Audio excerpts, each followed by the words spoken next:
அவசர சட்ட வரைவு இன்று மாலை குடியரசுத் தலைவரின் ஒப்புதலுக்கு அனுப்பி வைக்கப்படும் என்றும் விரைவில் நல்ல செய்தி கிடைக்கும் என்றும் சென்னை விமான நிலையத்தில் முதலமைச்சர் திரு ஓ பன்னீர்செல்வம் தெரிவித்தார். பாரம்பரிய விளையாட்டான ஜல்லிக்கட்டை நடத்துவதற்கு உரிய ஏற்பாடுகளை செய்வதற்காக அந்த கோரிக்கையினை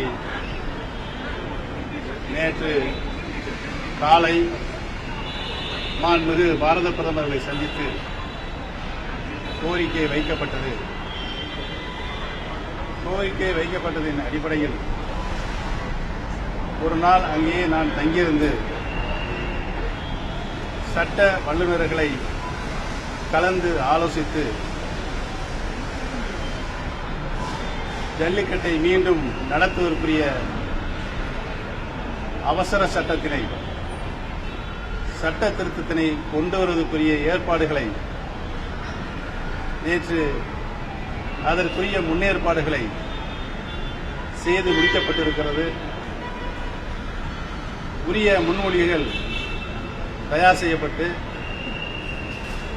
மத்திய உள்துறை, சட்டத்துறை, வன மற்றும் சுற்றுச்சூழல் துறை அவர்களுடைய ஒப்புதலை பெற்று இன்று மாலை இந்திய குடியரசுத் தலைவருடைய ஒப்புதலுக்கு அனுப்பி வைக்கப்படும். இந்திய குடியரசுத் தலைவர் அவர்கள் அலுவல் பயணமாக வெளியூர் சென்றிருக்கின்ற காரணத்தினால் இன்று இரவுதான் அவர் டெல்லிக்கு வர இருக்கிறார்கள்.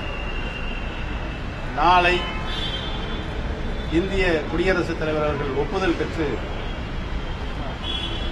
நம்முடைய மாநிலத்துடைய ஆளுநருடைய மூலமாக உரிய சட்ட திருத்தம் அவசர சட்டம் பிறப்பிக்கப்படும் என்பதனை நான் தெரிவித்துக் கொள்கிறேன்.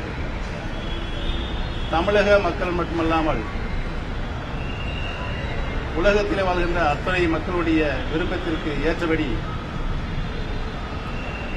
நாளை அல்லது நாளை மறுநாள் அவசர சட்டம் என்ற மகிழ்ச்சியான செய்தியை வரும்.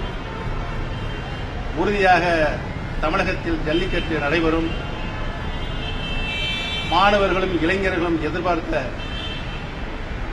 அந்த வாடிவாசல் விரைவில் திறக்கப்பட்டு ஜல்லிக்கட்டு காளைகள் துள்ளி குதித்து வெளியே வரும் என்பதை மகிழ்ச்சியோடு தெரிவித்துக் கொள்கிறேன்.